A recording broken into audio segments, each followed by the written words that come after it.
In this time of water shortage, warming temperature, and climate chaos, we welcome the opportunity to stop and reflect on the importance of water, as Vernon has done so beautifully, and to indeed honor Sister Water as our revered focus of tonight's discussion.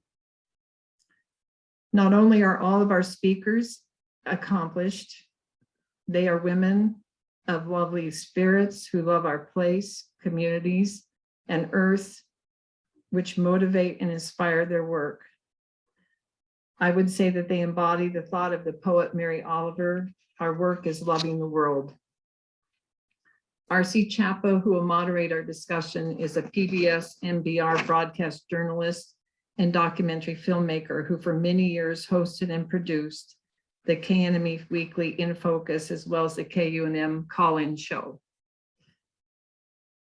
Arcie has won many awards for her filmmaking and currently manages the multimedia services at the UNM Center for Regional Studies and is working on a documentary on water in New Mexico. Sandra Postel is the director of the Global Water Policy Project and author of Replenish, the Virtuous Cycle of Water and Prosperity. From 2009 to 2015, she served as Freshwater Fellow of the National Geographic Society. This year, Sandra was awarded the Stockholm Water Prize, often described as the Nobel Prize for Water. Laura Paskus is an environmental journalist and a correspondent whose work has been widely published. She is the producer of New Mexico's In Focus series, Our Land, New Mexico's Environment, Past, Present, and Future. And she has won many awards and is the author of the recent book on climate change in New Mexico called At Precipice. So welcome to all our panelists. And our discussion can get started now. There will be 10 minutes, hopefully, for questions at the end, and please put questions in the chat. Arcie? Thank you, Anne, for that wonderful introduction and for inviting me. No video. Can you hear me? Yeah. Okay. So thank you for inviting me and for that wonderful introduction to moderate this discussion about our Creator's most precious gift, water. I'm truly honored to visit with these amazing women, mainly so that I can thank them and express immense gratitude in person for their hard work and dedication to our beautiful blue planet.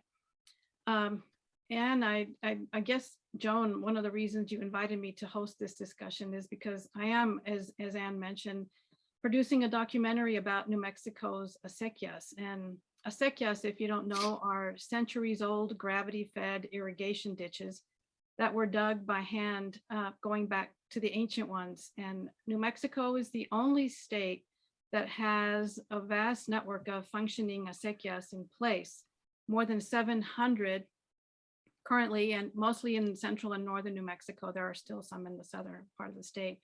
And so the film covers their history and future challenges. And it's amazing how the history of New Mexico can be told through the water cycle of the acequias. They're inseparable.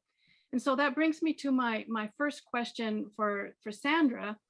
And Sandra, because your latest book is about how humans have disrupted the natural water cycle for centuries in an effort to control water for our own prosperity. And an example that comes to mind is when I was working in Louisiana, how during that time, scientists were saying that the Mississippi River wants to travel south. It wants to go straight south. And right now it is levied to go west from Lafayette towards New Orleans. And so it's girdled through there with these high mountainous levees. And so how long can that actually happen? And so, Sandra, why do we forget that the water cycle and the life cycle are one? I mean, we are one, as Vernon was saying. And can man be in control of water indefinitely? Well, I have to say, I think Vernon gave a very good answer to that question. And I so much agreed with what he so eloquently said. You know, if you think back on how we've managed water for the better part of 2 centuries, you know, it really is trying to apply the best of our engineering to control water. And in some ways that has given us a lot of prosperity. You know, it might be hard to imagine a world of 8 billion people, and what do we have now, $80 trillion in global economic activity, you know, without this ability to have dams and store water and move it from one place to another. But we're starting to see the other side of that equation, you know, that it is a bit of a Faustian bargain, if you will, because it has broken the water cycle. We're asking water to go places it doesn't want to go, and we're managing water in ways that water doesn't want to be managed. And it's starting to come back now at us with climate change. You know, that the intensity of the floods and the intensity of the droughts are challenging this infrastructure and showing us that in many ways it's given us a very false sense of security. You know, Vernon mentioned, you know, what's happening in the Colorado River Basin with Lake Mead and Lake Powell. Lake Mead this past June was lower than it's been since Hoover Dam was built in the 1930s. I don't think anyone expected to see that at this point in time. You know, this is an incredible mega drought, the second worst we've had in 1,200 years in the Southwest. And the dams are not going to save us from that, right? And I think your example of the Mississippi is a great one. You know, we've levied the whole river system, pretty much of it, you know, down the river system. And what that does is force the river into a very narrow channel, and it makes the river higher in that channel. So it makes Louisiana bear the brunt of the flood as we're sending the water higher and faster, you know, downstream.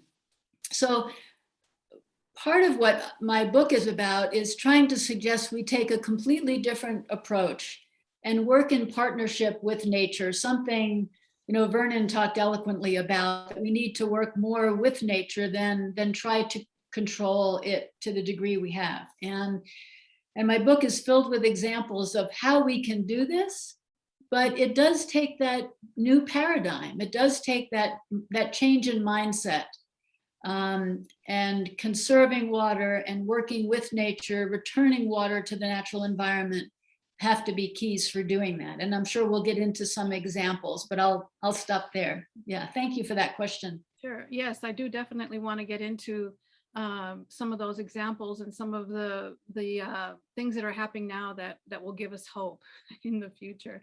And so Laura, you keep us in tune with the water cycle of the Rio Grande, much to the chagrin of some people who say you're an alarmist for saying that the Elephant Butte Reservoir is at historic lows during the summer.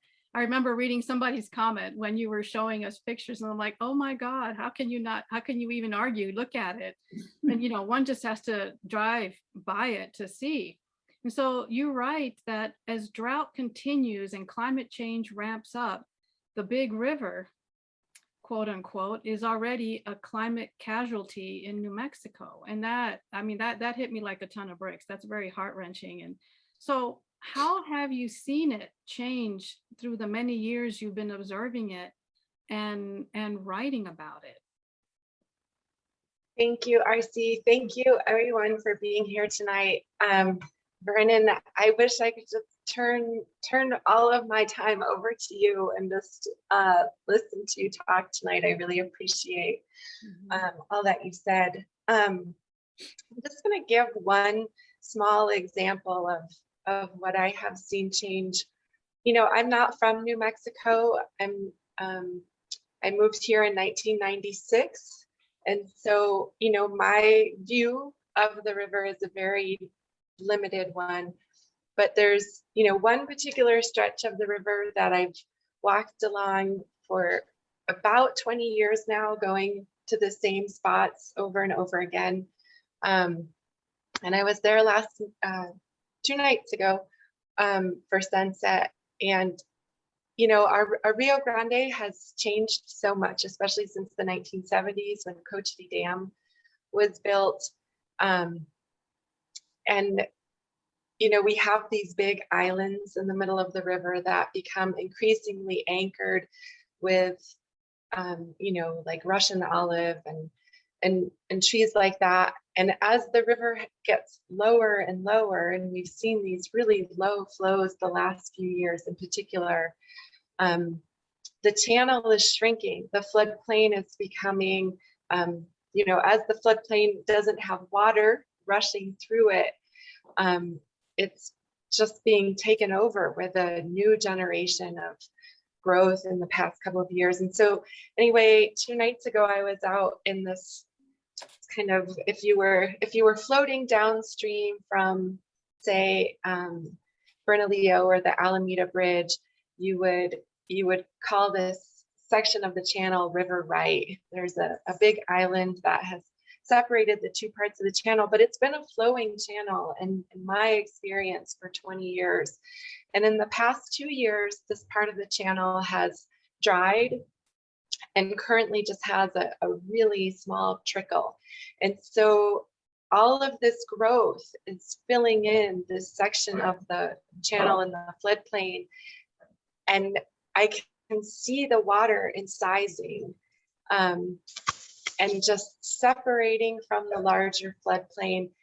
And I can't help but feel when I go there these days that our river is just praying for a flood right now. And sorry, I have hiding behind me. It's a very busy house. Sorry. You know, that section of the river is just, it feels to me just literally praying for a flood to come through. And you know, lots of people like to talk about, when I have written repeatedly over the past 19 years about the river drying, there are some people in New Mexico who really like to counter that by saying the river always dried. Well, it was a very different river when it used to dry in very small sections, but still had a connected floodplain, still wasn't divided up with diversions and dams and reservoirs. But I don't understand why these same people who are so interested in defending the sort of narrative that the river has always dried are completely unwilling to embrace the narrative that the river also always flooded. And so the changes on the Rio Grande and the middle Rio Grande are so visceral. We can all see them, we can all feel them. And I think exactly what Vernon is saying, and Sandra has written about, that we need a new paradigm when it comes to water. So Sandra, that's a great introduction to what I was going to ask you about is can we even consider a new paradigm when we have, like, for example, just here in Albuquerque, where we just heard Laura describe what the Rio Grande looks like, but yet we're discussing development on the west side, and people are saying, where is the water going to come from? And then of course the people who are depending on the acequias, who are now experiencing less and less water from the Rio Grande for irrigating, they feel their water is going to go, you know, some of them say people would rather flush toilets than have water going through the acequias. So, I mean, is New Mexico, is the Rio Grande a little example of what is happening around the world? Yes, it is absolutely an example. And, you know, I think the paradigm shift is fairly straightforward. You know, it's going to play out in different ways in different places. But the paradigm shift, I think, is very clear. And to me, it's, you know, we've had this mindset that there's water out there for us to use. And so we just, when we run low, we go out and build another dam, drill more groundwater wells, and get more water.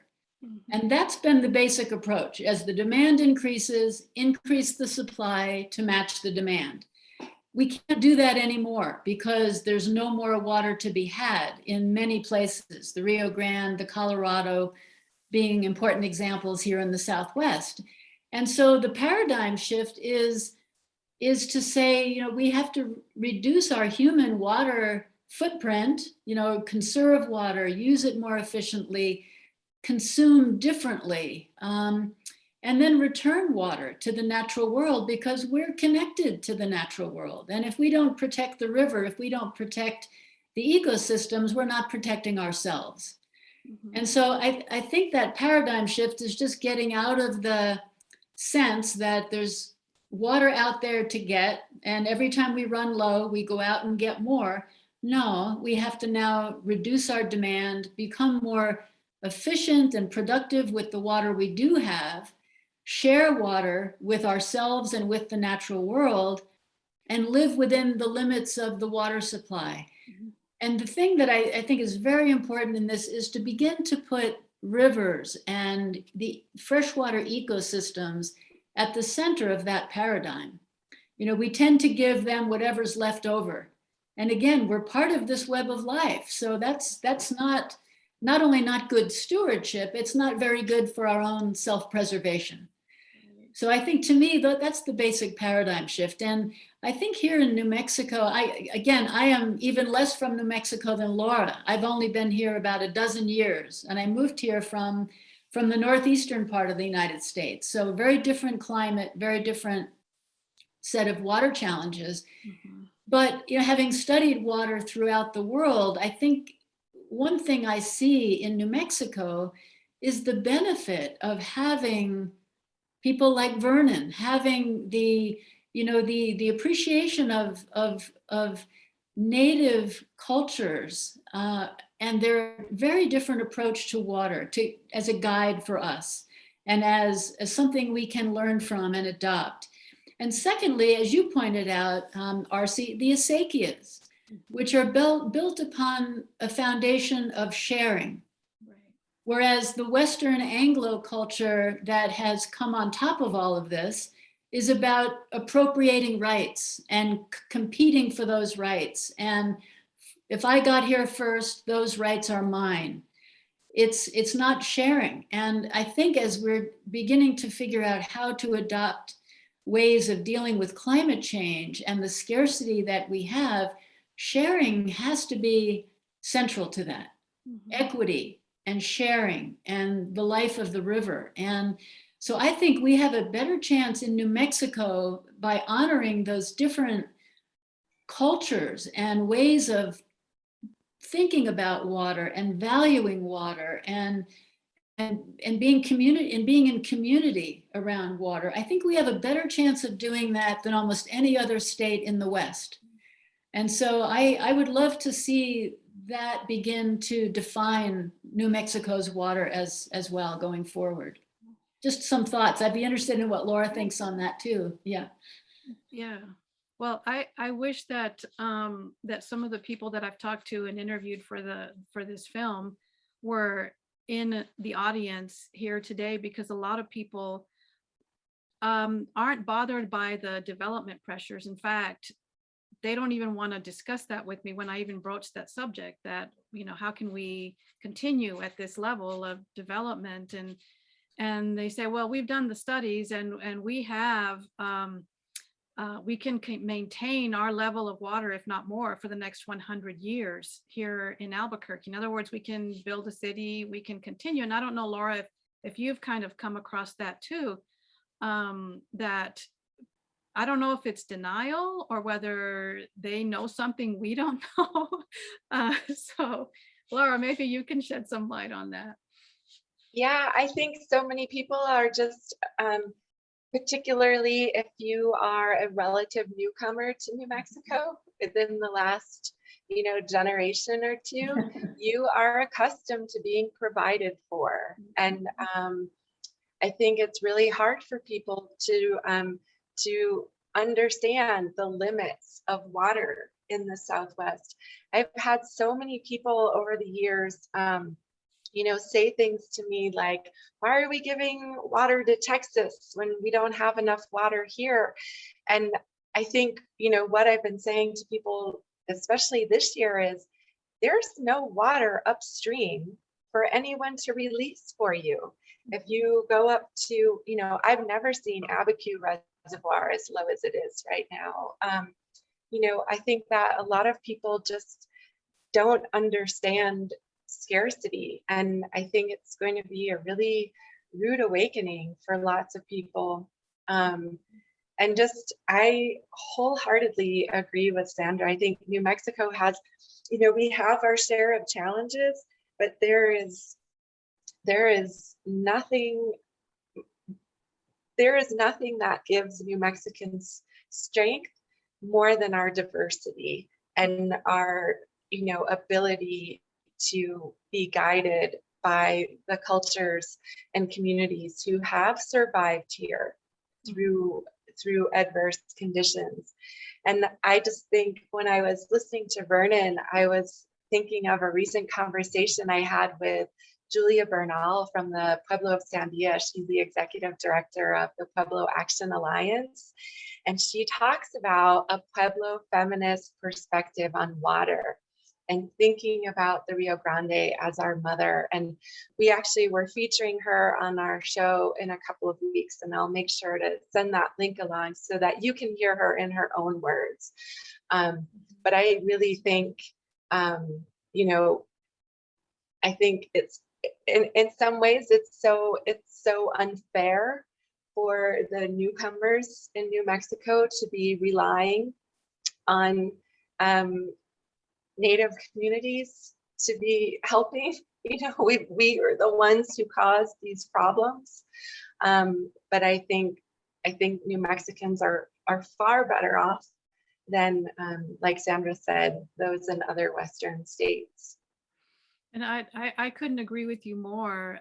Some of the people and farmers that I've talked to in the process of making this film gave me comfort in knowing that we had so many wise people with so much wisdom about knowledges that we have right now that we can use, and what's come out of all of this in terms of, you know, well, how do we get beyond this? How do we come to terms with climate change? What do we do? Are we doomed? What's come out of all of these meetings and discussions that I've been to is that we need to get back to community. We need to get back to learning how to grow our own food and help each other. There's farmers in northern New Mexico who are growing food to send down to the Las Cruces area and vice versa, creating what they said was a food network that always existed here in New Mexico. And so, you know, supporting the network of farmers, the small farmers that are relying on the acequias. And of course, you know, people, of course, want the state to really nurture and support the acequias, this infrastructure that exists, because if there's going to be water or snow melt from the San Juan Mountains, it's going to go through those acequias. There is this network that, in fact, also scientists from Las Cruces, NMSU, have discovered that through their studies that they regenerate the groundwater, the aquifers, and then it goes back into the river. So it actually keeps it, you know, fairly, at least it keeps them from drying out. At least that's what some of the scientists are saying. But which brings me to groundwater. And Sandra, you write that groundwater depletion is a worldwide problem that poses serious risk to food security, rural livelihoods, fresh ecosystems, and future generations. And but is anyone saying, you know, wait a minute, we need to have groundwater as our savings account for the future? I mean, how is groundwater looked at in the future? Are we tapping into it because it's kind of out of sight, out of mind? Exactly. I think, Arcie, you know, we can't see it. It's literally underground, and it's hard to find a country in the world that has managed its groundwater to any significant degree. And if you look state by state in the United States, you find the same thing, different approaches, but nobody's really doing a really good job about it. And to me, it is kind of the sleeping tiger of water issues, because groundwater is very, very important for food production around the world. If you look at I would say the four major irrigation countries are China, India, the United States, and Pakistan. And all four depend significantly on groundwater in their critical food production areas. You know, in the United States, California's Central Valley, fruits and vegetables and nuts, the Ogallala Aquifer in the High Plains area, New Mexico, of course, as well.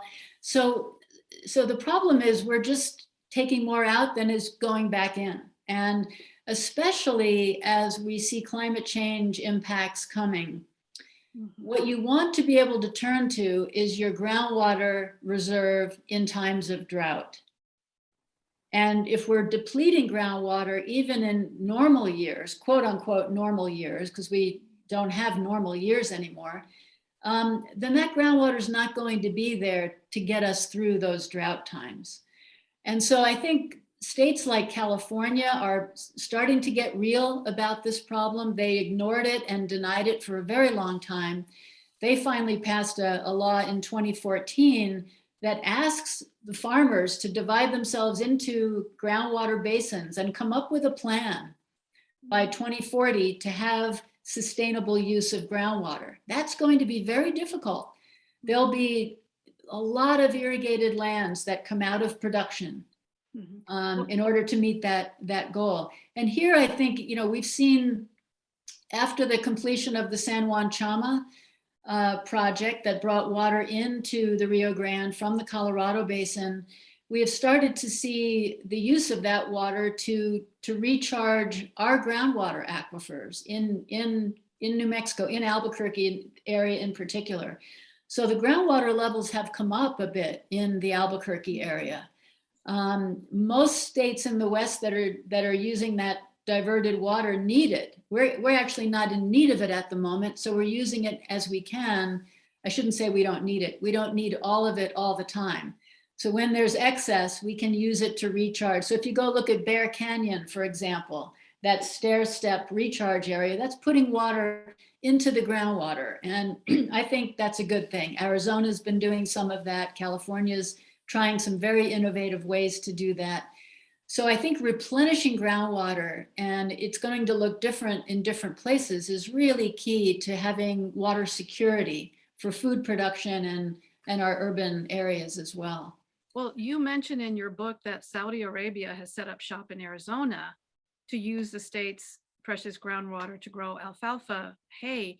Is that happening around the world? Are people tapping into each other's groundwater? I mean, I thought that was quite shocking. I mean, how does a nation half around the world end up putting a straw into Arizona's groundwater? I know, it seems crazy, doesn't it? There's nothing illegal about it. You know, it's actually quite an interesting story. I don't want to take our time going into it, but Saudi Arabia decided it needed to be self-sufficient in food several decades ago. It was worried that there would be food embargoes just as they were doing oil embargoes. And so they decided to just tap all their groundwater, and they depleted it basically in a matter of a couple decades. And so they had to start either importing more food or produce it elsewhere with somebody else's water. And so they did come and they set up, you know, some fields in Arizona, perfectly legal, to grow alfalfa. And then, I mean, the economics of this is crazy. And then ship the alfalfa back to their dairy cattle. I mean, it's really pretty nuts. But that's how things are starting to play out. I mean, typically the way we move water is in food, right? If we're shipping alfalfa to China, it's because China doesn't have the water to grow the alfalfa. So the water is embedded in the food we're trading all around the world. So we do that all the time. The Saudi Arabia example is a little bit unusual and strange. Yeah. Well, we have about 10 more minutes. So I wanted to ask Laura about the groundwater and what your experience has been. Then I want to get into the home stretch of my questions. How are we treating our groundwater, Laura? So, you know, I think when we experienced the drought of the 1950s, you know, people in various parts of the Western United States and certainly New Mexico, you know, really started turning to groundwater when the surface water supplies were dwindled for those years of the 1950s drought, really turned to groundwater pumping. And instead of, once we kind of hit better times, and certainly the flush years of the 80s and 90s compared to now, instead of setting that resource aside and kind of being like, well, we'll save this for the next time times are bad, we just kept pumping the heck out of our groundwater. And you look in places like, the eastern part of New Mexico, where there are some counties that have no rivers, no regular streams, no surface flows, and have had to rely exclusively on groundwater. And in places, in the Clovis area, for example, the High Plains Aquifer, we've pumped it to such an extent that scientists are looking, in 20 or 30 years, there won't be accessible groundwater in that area. And so we think, okay, well, we'll just build a pipeline from Ute Lake and move it across the pipeline. And that's extremely expensive. And how reliable will that water source be? And then, you kind of, I won't get into it, but, we add on the military's contamination of groundwater in various places, including from Cannon Air Force Base in Clovis. And, we really do have a groundwater, we're approaching a crisis for groundwater supplies in New Mexico, not just in places like Clovis, but we look to the East Mountains of Albuquerque, and communities there from Placitas to Edgewood and into the Estancia Basin are, their domestic groundwater wells are drying at the same time that we're even seeing a little housing boom out there right now.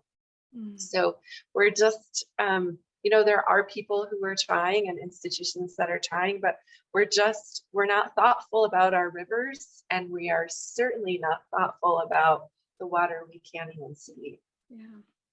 Well, in preparation for our discussion today, I looked up quotes that could help me guide some of this conversation, and I did come across some really, really great ones, and I put one of them, and I was able to put like 3 or 4 different quotes into one sentence so that it could take me to the questions. But saying, and these quotes are very reminiscent to what Vernon was saying in his discussion and his thoughts early on. And it says, "If there is magic on this planet, it is contained in water.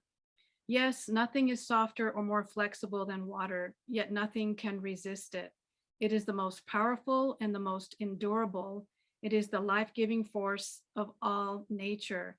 And so my questions to you, Sandra and Laura, is how can we work more in harmony with this magical yet gentle and powerful force? I mean, is there hope? And I know that you both write about how we can change the paradigm, or are development pressures going to dominate? So what are some of the efforts that are taking place?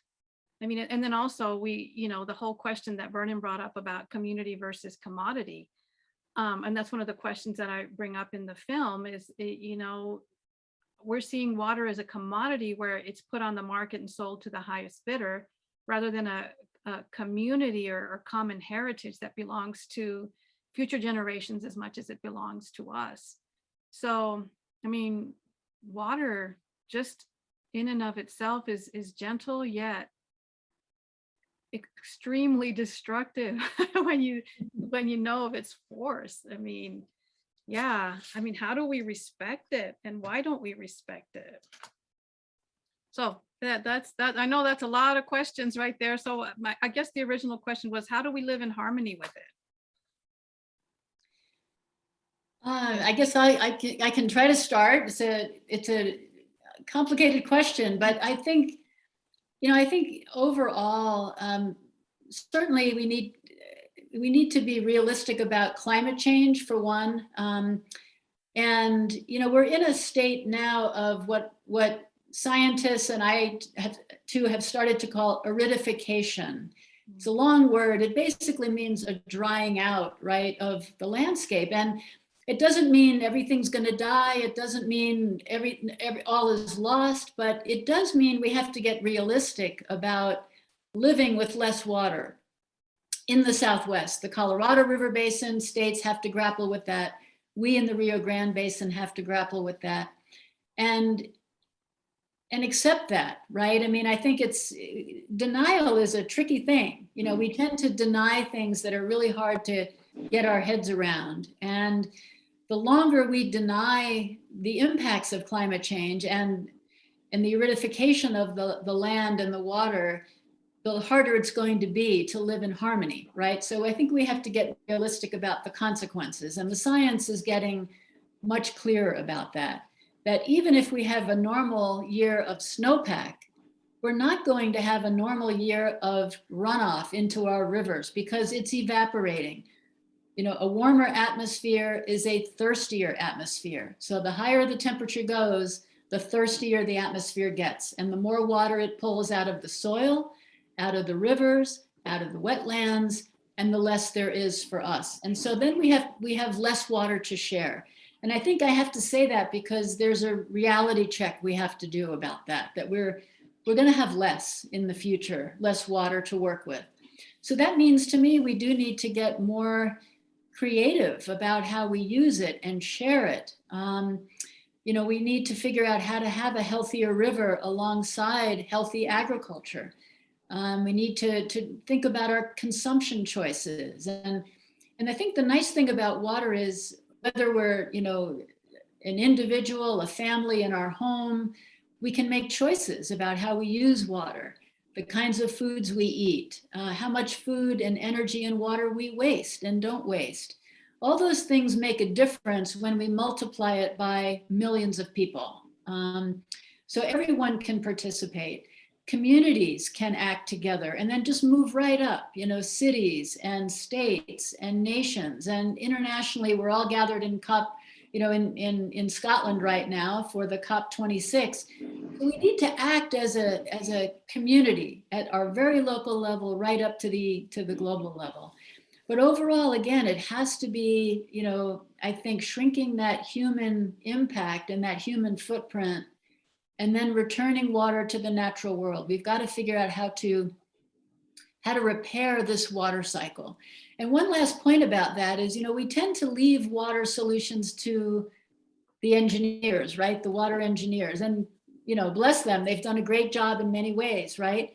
But a lot of the solutions I write about in my book really have to do with farmers. For example, you know, healthier soils can hold more water. So if we're looking at ways we can store more water on the land, healthier soils will help us do that. If you improve the amount of carbon in the soil, it can hold more water, which mitigates floods and mitigates droughts. So water is both a way, and how we manage it can both help us adapt to climate change, but also help us mitigate climate change. Reconnecting rivers to their floodplains is another great example. Instead of the Louisiana example we started with, instead of higher levees, reconnect to the floodplain. And that's going to store water in the ground. It's going to recharge groundwater. It's going to put carbon back in the soil, restore habitat. And I love these solutions because we've got three existential crises going on at the same time: water, climate, and extinction, right? Biodiversity loss and extinction. And we just don't have time to solve them all in a piecemeal fashion. And so these kinds of holistic solutions can help us solve them at the same time. And I think we need to look more holistically at our relationship to water and look to those kind of nature-focused types of solutions, because they do help us solve those challenges at the same time. Well, I want to ask Laura the same question, but before Laura, I get to you. Sandra, what inspired you to get into water in the first place? I mean, we are all so grateful for your knowledge, for your work around the world, and for sharing it with us through your many books. Just very quickly, why did you get into the study of water?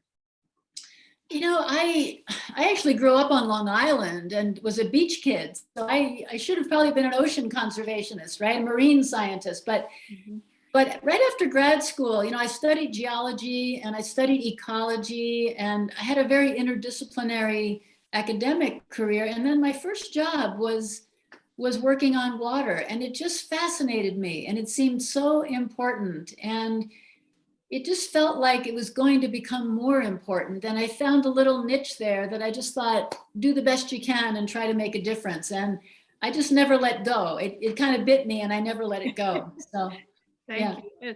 Well, Laura, how can we live more in harmony with water? What are your thoughts on that? And what has inspired you and kept you going? And I read that many times you were out there with your baby in your arms, and it's just, it's really, thank you so much for your dedication.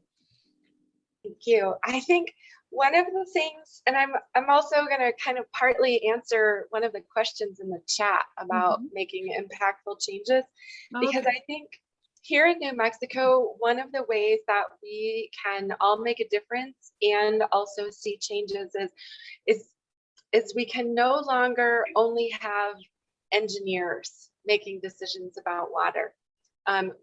We can't have, for example, an interstate stream commission that looks like only white men sitting at the table making decisions. We can't have elected officials who represent only a very small portion of the population. We have to have more voices, more perspectives, more stories, so that we can fill out the whole of how we can face these challenges.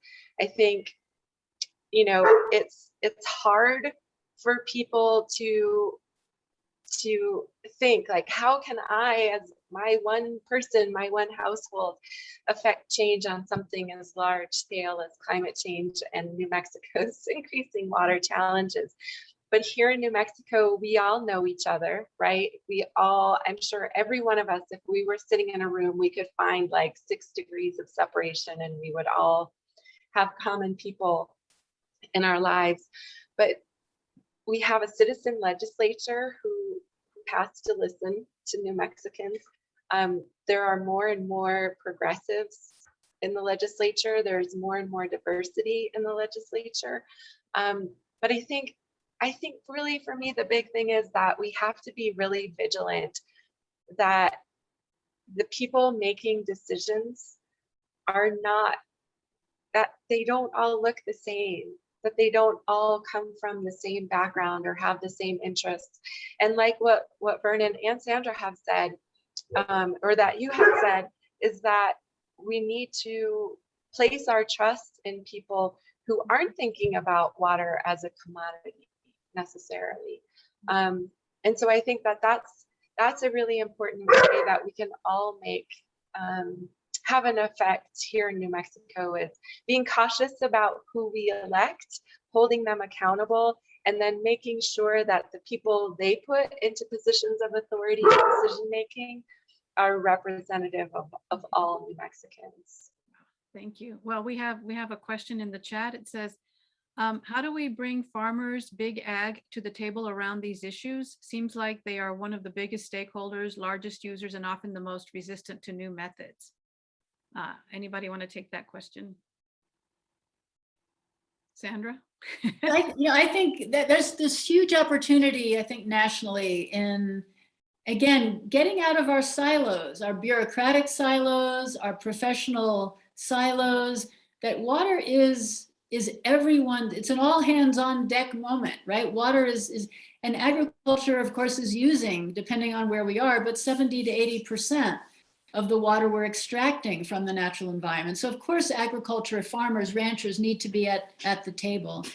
And if you look at the Farm Bill, we're too often incentivizing and subsidizing types of farming that are not good for the land, that are not good for the water. And so that suggests to me there's a huge opportunity to flip that around. And we see, for example, with a very simple practice like the planting of cover crops, right? So when farmers harvest their main crop, instead of leaving it barren for the winter time, you plant a cover crop so that it holds the soil in place, less water erosion, less wind erosion, and as important, you're improving the health of the soil. And so that expands the soil reservoir. But you have to incentivize that. Only about 6% of all of our farmland across the nation gets cover crops in the wintertime. But if we incentivize that, we'll see that roll out. It's been expanding quite a bit in the last 10, 15 years. So if we incentivize that, that could help a lot. It would also reduce the algal blooms that we're seeing everywhere, because that's nitrogen running off the land and into our rivers and streams and out to our coastal areas and into our lakes. So there's multiple benefits again. And again, you're putting carbon in the soil when you do that. So that's a way to mitigate climate change. So again, I think farm policy is water policy, is climate policy. They're all connected. And I think we need to come up with those, those holistic solutions. Right. So there's another question, and I think Laura, you write extensively about this. What about the use of water for oil and gas? How can we address this in New Mexico?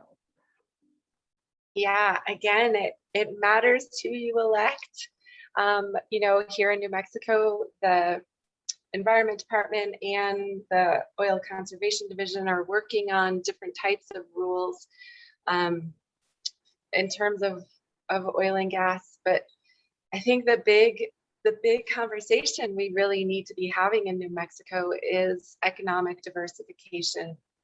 It's really hard for New Mexicans to let go of what we see as this, economic engine of oil and gas, because we also don't talk about all of the externalities, the public health costs, the pollution of water, the public, the air quality, the degradation of lands and habitat and wildlife. I think that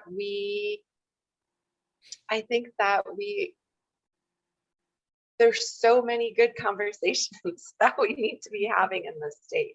And that includes economic diversification. That includes regulating the oil and gas industry more strictly. Yeah, it's really tricky. I think about this a lot, and how here in New Mexico and in the Western United States, we often subsidize the fossil fuel industry, cheap land, cheap leases, free water in some cases, free reign to pollute. And we also have to, as taxpayers, pay for all the environmental consequences, including climate change mitigation, including climate change adaptation. But I think we just need to be making these connections in our everyday lives, and certainly in our political lives. As Vernon said earlier, we have the knowledge, the technology, all of it. We lack the political will to take on these challenges. Well, we have another question, is how can we solve all these related problems without a discussion of population? There's no such thing as sustainable growth. If populations continue to increase, we have no hope of meaningful improvement. So.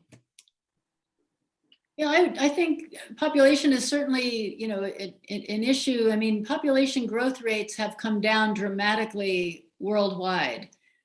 Consumption rates, however, are going up. So you really have to look at both population and consumption. And certainly in the United States, the big issue is our high degree of consumption. That's the thing we have most to do about. Globally, population growth rates have been coming down for decades, and that has to do with equality for women, economic opportunity for women, and education for women. That set of issues is very clear, and as women get more opportunity and education, growth rates and population come down. It's the consumption side that is growing everywhere, pretty much. And so I think that's where I like to keep our focus, particularly in the richest nation in the world. Someone else has asked, I think Patty Jones, and it relates to this, can we talk about what the most impactful changes we can make in our individual lives is with regard to water? And it gets right at this consumption issue. When I was working with National Geographic, one of the things we did was we built a water footprint calculator. And anybody could go into the calculator and answer all these questions about their diet and their energy use and their home water use. And a lot of people had no idea that half of their personal water use was in their diet. It just takes a lot of water to, grow the food that we eat. So those are, the idea was to try to educate people about their personal water footprint and then offer ideas on how, if they wanted to, they could shrink that footprint. Obviously, reducing our consumption of commercial meat is probably the single best thing we can do. There are ways of, growing meat much more sustainably, and I write about those in my book. We have some great examples right here in New Mexico, but overall, meat is a very high water intensive and climate change intensive part of our diet. So there are a lot of things we can do as individuals. I would say diet from a broad perspective is a great place to start. Every time we save energy, we save water. Every time we save a cup of coffee from going down the drain, we're not throwing 34 gallons of water down the drain. So just educating about these things can empower us to make good consumption choices. Well, I've been asked to close this session, but I do want to get one more question in, and then very brief answers from both of you is from Terry Sloan. How can writers like you promote developing diversity for a seat at the table for people of color? That's a great question. I'm so glad you asked it, Terry. So there are lots of ways to do that. Reporters like me, it's incumbent upon me to not only tell the stories of white communities and people who look like me, making sure that your stories include diverse sources and providing opportunities, however possible, for younger writers, for writers of color. I'm a board member of the Society of Environmental Journalists, and diversity, equity, and inclusion are like a huge, huge part of what we have taken on as a board in the last couple of years. In particular, diversity in environmental journalism is a huge, or lack of diversity in environmental journalism is a huge problem. And there's a new organization called the Uproot Project, which is focused specifically on writers of color who write about the environment. It's an awesome project that's just getting off the ground in the last year. But I think that as for someone like me, as a storyteller with a platform, I'm not doing my job if I'm not making sure that I'm listening to and providing a platform for lots of different voices. So I don't know if that really answers your question, but it's a super important question that we need to talk about every single day. Yeah, I would just to add to that, one of the things I've tried to do, particularly recently, is to point out that if everyone who should have been at the table in 1922, we're coming up on the 100th anniversary of the Colorado River Compact. And if everyone who deserved to be at the table had been at the table in 1922, outside of Santa Fe at Bishop's Lodge, where the compact was put together, we would not have the trouble in the Colorado that we have now. The Cocopah, the native Cocopah communities in the Delta were not at the table. The river was not at the table. The many, many tribes that lived alongside the Colorado River for generations and generations and generations were not at the table. And so now we're trying to go back and fix so many problems that, had those voices been at the table, listened to equitably, we would have avoided some of the big problems we're now trying to go back and fix.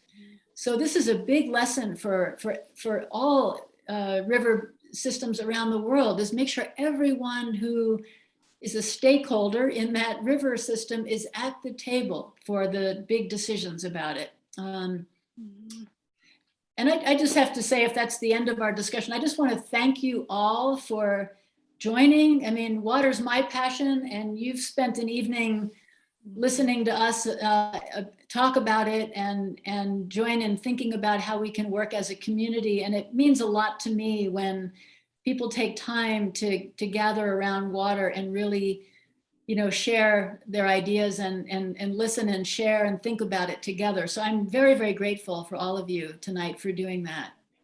Well, before I hand it off to Joan, also, I found another quote that reminded me of both of you and your passion for your work, and it's from Rumi.